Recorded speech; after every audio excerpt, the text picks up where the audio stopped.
Good morning, all student. I am Manju Kamboj, GCG रानिया। कल हमने topic किया था नवीन मानवतावाद, जिसमें मैंने बताया था नवीन मानवतावाद की विशेषताओं पर चर्चा करी थी। इसमें हमारे 6 पॉइंट हुए थे। जैसे फर्स्ट पॉइंट था मनुष्य की बौद्धिक शक्ति की श्रेष्ठता, सेकंड था व्यक्ति को प्रधानता, थर्ड था मनुष्य का स्वतंत्रता के लिए संघर्ष करना, थर्ड था नैतिकता का आधार, और फिफ्थ था मनुष्य का आध्यात्मिक रूप से स्वतंत्र होना, और लास्ट पॉइंट किया था मैंने वैज्ञानिक साधनों का प्रयोग। उसके बाद जो आज का हमारा पॉइंट आता है वो है नवीन मानवतावाद की व्यापकता। नवीन मानवतावाद क्या है, या नवीन मानवतावाद व्यापक कैसे बनेगा। राय की नवीन मानवतावाद की जो धारणा है वो काफ़ी व्यापक थी। यह राष्ट्रीय राज्यों की सीमाओं से परे थी। राय जो थे वो राष्ट्रवाद को अपने दर्शन की अंतिम दशा मानते हैं। वो राष्ट्रवाद को कहते कि मेरे दर्शन का जो अंतिम जो दशा है वो क्या है, राष्ट्रवाद है। राय ने राष्ट्रवाद की संकीर्ण सीमाओं से ऊपर उठकर विश्व बंधुत्व की शिक्षा दी। विश्व भाईचारे की भावना को उन्होंने क्या दिया, महत्व दिया। वो क्या चाहते थे कि राष्ट्रवाद जो होता है जातीय विदेश पर आधारित होता है तथा यह उस सीमा तक प्रतिक्रियावादी है, यहाँ तक सामाजिक प्रश्नों की क्या होती है, उपेक्षा होती है।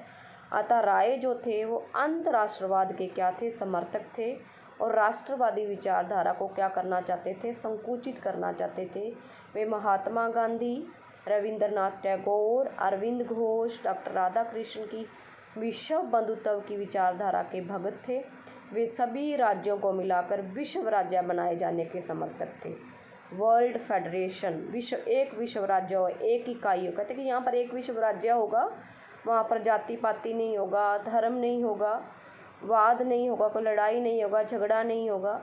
अतः सभी भावनाओं से, संकीर्ण भावनाओं से ऊपर उठकर जो है एक विश्वव्यापी जो है समाज बनेगा, जिसे नवीन मानवतावाद कहा जाएगा। अतः एक विश्वव्यापी कॉमनवेल्थ की धारणा दी उन्होंने। अतः हम कह सकते हैं कि राय ने नवीन मानवतावाद राष्ट्रवाद से अलग है। अतः अंतर्राष्ट्रवाद के अंतर्गत ही वो पृथक राज्यों का अस्तित्व बना रहता है, जबकि राय ने नवीन मानवतावाद में राष्ट्रीय राज्य शनै शनै समाप्त हो जाएंगे, इस पर बल दिया था। यानी कि वो कहते हैं कि जो राष्ट्रीय राज्य है, जो अपने राज्य को, जो अपने राष्ट्र को प्रमुख मानते हैं और अंतर्राष्ट्रीय लेवल को महत्व नहीं देते, अतः इन्होंने अपने नवीन मानवतावाद में अंतर्राष्ट्रवाद को महत्व दिया है, विश्व राज्य को क्या दिया है, महत्व दिया है। अगला पॉइंट आता है नवीन मानवतावाद के राजनीतिक या आर्थिक आधार, उस पर जो है चर्चा की गई है। ये अपने नवीन मानवतावाद के राजनीतिक और आर्थिक आधार में कहते हैं, जिसमें मैं फर्स्ट रोल ऑफ बात करूँगी राजनीतिक आधार। राय जो थे मार्क्स की अंतर्राष्ट्रीय धारणा के समर्थक थे। शुरुआत में वो मार्क्सवादी विचारधारा को महत्व देते हैं, लेकिन शक्तियों के केंद्रीयकरण के विरोधी थे। वो शक्तियों का कहते कि केंद्रीयकरण नहीं होना चाहिए। यहाँ पर शक्तियों का केंद्रीयकरण होता है तो मैंने बताया था वहाँ पर जो सरकारें होती हैं वो क्या बन जाती हैं, तानाशाही बन जाती हैं। वहाँ पर क्या होता है, व्यक्तियों की स्वतंत्रता का क्या होता है, हनन होता है। अराजकतावादी विचारधारा को क्या मिलता है, महत्व मिलता है। अतः हम कह सकते हैं कि इन्होंने जो है केंद्रीयकरण का क्या किया है, विरोध किया है। इसके साथ साथ वो व्यक्ति की महत्ता पर बल देते हैं। राजनीतिक आधार में वो क्या मानते हैं, व्यक्ति को महत्व मिलना चाहिए। समाज और व्यक्ति के संबंधों में राय जो हैं समाज के स्थान पर व्यक्ति को अधिक महत्व देते हैं। वे व्यक्ति को अधिक से अधिक स्वतंत्रता देने के पक्ष में है। अतः समाज की रचना जो है व्यक्ति के लिए हुई है, न कि व्यक्तियों की रचना समाज के लिए। यानी कि समाज जो बना है वो व्यक्ति की सेवा के लिए बना है, व्यक्ति के विकास के लिए बना है। अतः व्यक्ति की स्वतंत्रता के समर्थक होने के नाते वे उन सभी राजनीतिक और आर्थिक बंधनों को समाप्त करना चाहते हैं जो व्यक्ति की स्वतंत्रता के रास्ते में क्या होते हैं, बाधा होते हैं। अतः हम कह सकते हैं कि वो व्यक्ति को राजनीतिक और आर्थिक बंधनों से मुक्त करना चाहते हैं, ताकि वो अपनी स्वतंत्रता का अच्छे ढंग से क्या कर सके, प्रयोग कर सके। इसके अलावा उसने राजनीतिक आधार में एक पॉइंट दिया है, निर्दलीय प्रजातंत्र के समर्थक थे वो। उनका क्या कहना था कि जो राजनीतिक दल होते हैं वो स्वार्थी होते हैं, उनमें गुटबंदी होती है, वो केवल अपने हितों के बारे में सोचते हैं, दूसरों के हितों के बारे में नहीं सोचते। वे व्यक्ति को विवेक शून्य बना देते हैं। जो राजनीतिक दल होते हैं वे सारी शक्ति को अपने हाथों में केंद्रित कर लेते हैं, जिससे व्यक्ति की स्वतंत्रता क्या हो जाती है, नष्ट हो जाती है। यदि राजनीतिक दल चाहें तो जनता को सच्ची राजनीतिक शिक्षा दे सकते हैं, परंतु दल प्रायः क्या है, निजी स्वार्थ के लिए ही काम करते हैं। अतः वो व्यक्ति को क्या करते हैं, पदभ्रष्ट करते हैं। इसलिए श्री एम.एन. रॉय दलविहीन प्रजातंत्र के क्या थे, पक्षधर थे। इस प्रकार उन्होंने लोकतंत्र का नाम क्या दिया था, संगठित लोकतंत्र रखा और कहा कि उसमें स्थानीय समितियों की क्या की जाए, व्यवस्था की जाए और उनके पास स्वायत्त सत्ता होगी ताकि केंद्रीयकरण को क्या किया जा सके, रोका जा सके। उसके बाद सेकंड जो ढांचा आता है वो हमारा आता है आर्थिक आधार। नवीन मानवतावाद के राजनीतिक और आर्थिक आधारों में आर्थिक आधार की मैं बात कर रही हूँ। आर्थिक राजनीतिक व्यवस्था के साथ साथ उसने आर्थिक व्यवस्था के बारे में भी अपने विचार दिए हैं। उनका विश्वास था कि आर्थिक असमानता तथा पूंजीवाद जो होता है प्रजातांत्रिक शासन को कभी भी सफल नहीं बना सकता। कहते कि यहाँ पर आर्थिक असमानता होगी, यहाँ पर पूंजीवाद होगा, वहाँ पर प्रजातंत्र कभी भी सफल नहीं होगा। अतः उन्होंने नवीन मानवतावाद के अनुसार एक आर्थिक व्यवस्था का वर्णन किया। उनका क्या कहना था कि आर्थिक व्यवस्था का क्या होना चाहिए, विकेंद्रीयकरण। यदि व्यक्ति की स्वतंत्रता की व्यक्ति क्या होना चाहिए, स्वतंत्र होना चाहिए, उसकी स्वतंत्रता की क्या होनी चाहिए, रक्षा होनी चाहिए, तो वहाँ आर्थिक प्रजातंत्र की स्थापना करनी होगी। अर्थात वो आर्थिक प्रजातंत्र को क्या देते हैं, महत्व देते हैं। ये कार्य केवल नियोजित अर्थव्यवस्था में ही पूरा किया जा सकता है। अतः हम कह सकते हैं कि उन्होंने समाजवाद को भी व्यक्तिगत स्वतंत्रता के लिए क्या माना है, खतरा माना है। उसने केंद्रीयकरण बहुत अधिक होता है, यहाँ पर समाजवाद होता है, अतः उसके स्थान पर वो व्यक्तिगत स्वतंत्रता, विकेंद्रीयकरण और लोकतंत्र का क्या करते हैं, समर्थन करते हैं। अतः हम कह सकते हैं कि राय ने एक ऐसा दर्शन प्रस्तुत किया जिसमें मानव को स्वतंत्रता प्रेमी, विवेकी और सृजनशील प्राणी के रूप में इसने विकसित किया है। उन्होंने मानव की स्वतंत्रता पर बल दिया, विवेकपूर्णता पर बल दिया, नैतिकता पर बल दिया। उन्होंने कहा कि अंधविश्वास और रूढ़िवादिता से ऊपर उठकर मनुष्य जो है ईश्वरीय सत्ता को भी चुनौती दे सकता है।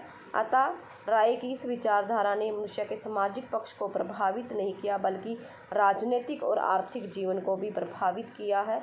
यह भौतिकवाद, प्रकृतिवाद एवं बुद्धिवाद का क्या है, सुंदर मिश्रण है। अतः इसी आधार पर हम नवीन मौलिकतावाद की कुछ आलोचना भी करेंगे।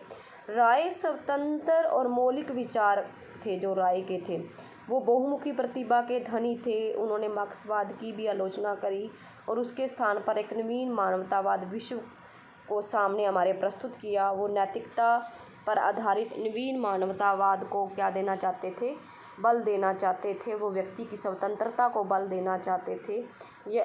अतः हम कह सकते हैं कि इस आधार पर जो है नवीन मानवतावाद की कुछ आलोचकों ने क्या करी है, आलोचना करी है, जिसमें हम फर्स्ट पॉइंट करेंगे भौतिकवाद के आधार पर आलोचना। राय एक भौतिकवादी थे। भौतिकवादियों के अनुसार प्रकृति जो होती है वो जगत स्वयं अपने ही जीवित है और वह ईश्वर की सृष्टि अथवा किसी परम सत्ता अथवा चेतना का मूर्त रूप नहीं है।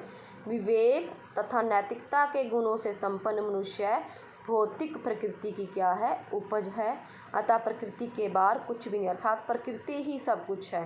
प्रकृति जगत का व्यापार कुछ निश्चित नियमों के अनुसार ही चलता है, लेकिन राय जो है इस भौतिकवादी विचार को स्वीकार नहीं करता। इस आधार पर अध्यात्मकवाद का कोई स्थान नहीं है, इस चीज़ को वो महत्व देता है।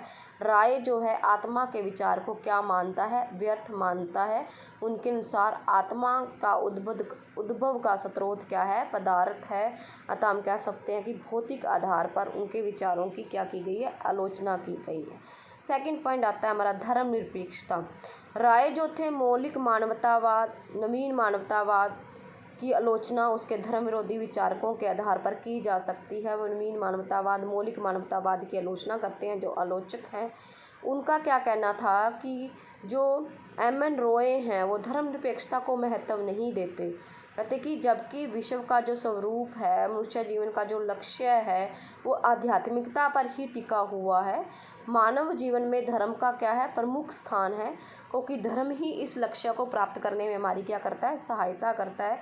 लेकिन राय ने धर्म और अध्यात्म के इस स्वरूप को नहीं पहचाना और उसने अपने दर्शन की अपूर्णता का क्या दिया है, परिचय दिया है। वो धार्मिक आध्यात्मिकता को महत्व नहीं देते एम.एन. रॉय। तो इस आधार पर भी आलोचकों ने इसकी क्या करी है, आलोचना करी है। स्वतंत्रता के स्वरूप की भी आलोचना आलोचकों के द्वारा की गई है। राय का जो नवीन मानवतावाद वह मनुष्य की स्वतंत्रता पर आधारित है। नव मानववादी की इस धारणा से सहमत हुआ जा सकता है कि स्वतंत्रता का होना क्या है, जरूरी है। तथापि उनका स्वतंत्रता का जो विश्लेषण है न तो पूर्ण है न ही पर्याप्त है। राय की स्वतंत्रता की धारणा का अर्थ है मनुष्य की प्रगति के रास्ते में आने वाली विभिन्न जो प्राकृतिक बाधाएं हैं उनको दूर करना। यहीं पर राय ने गलती की है, क्योंकि स्वतंत्रता के रास्ते में वास्तविक बाधाएं हमारी निरंतर प्रवृत्तियां, हमारी इंद्रियां, तृष्णाएं हैं, जिनको राय नज़रअंदाज करता है, उसको मानता नहीं है। अतः वास्तविक स्वतंत्रता इसमें है कि हम इन कामनाओं को क्या करें, नियंत्रित करें। तो इस आधार पर भी आलोचना है। व्यक्ति और समाज के संबंधों के आधार पर भी मनुष्य साध्य है और समाज साधन, परंतु यह विचारधारा स्वीकार्य नहीं है, क्योंकि सभी सामाजिक विज्ञानों प्रारंभिक बिंदु अकेला व्यक्ति नहीं है, बल्कि सामाजिक व्यक्ति। अकेला व्यक्ति अपना विकास नहीं कर सकता, उसको समाज के साथ चलना पड़ता है। समाज में रहकर ही व्यक्ति का क्या हो सकता है, विकास हो सकता है। जैसा कि अरस्तु ने भी कहा था कि मनुष्य एक सामाजिक जीव है और समाज के बिना व्यक्ति की कल्पना नहीं की जा सकती। वह समाज में ही जन्म लेता है, उसमें ही विकास करता है और उसमें ही मृत्यु लोक को क्या करता है, प्राप्त करता है। वास्तविकता तो यह है कि समाज और व्यक्ति क्या हैं, एक दूसरे पर निर्भर हैं, दोनों एकदम साधन और साध्य हैं। लेकिन फिर भी हम कह सकते हैं कि कुछ आलोचकों ने इसका क्रिटिसिज्म किया है, लेकिन फिर भी एम.एन. रॉय के स्वतंत्रता संबंधी विचार जो उन्होंने राजनीतिक आधार दिया, या हम कह सकते हैं कि वैज्ञानिक साधनों की उन्होंने बात करी, जाकि व्यक्ति ही प्रमुख है, तो उनके विचारों का आज भी महत्व है। धन्यवाद।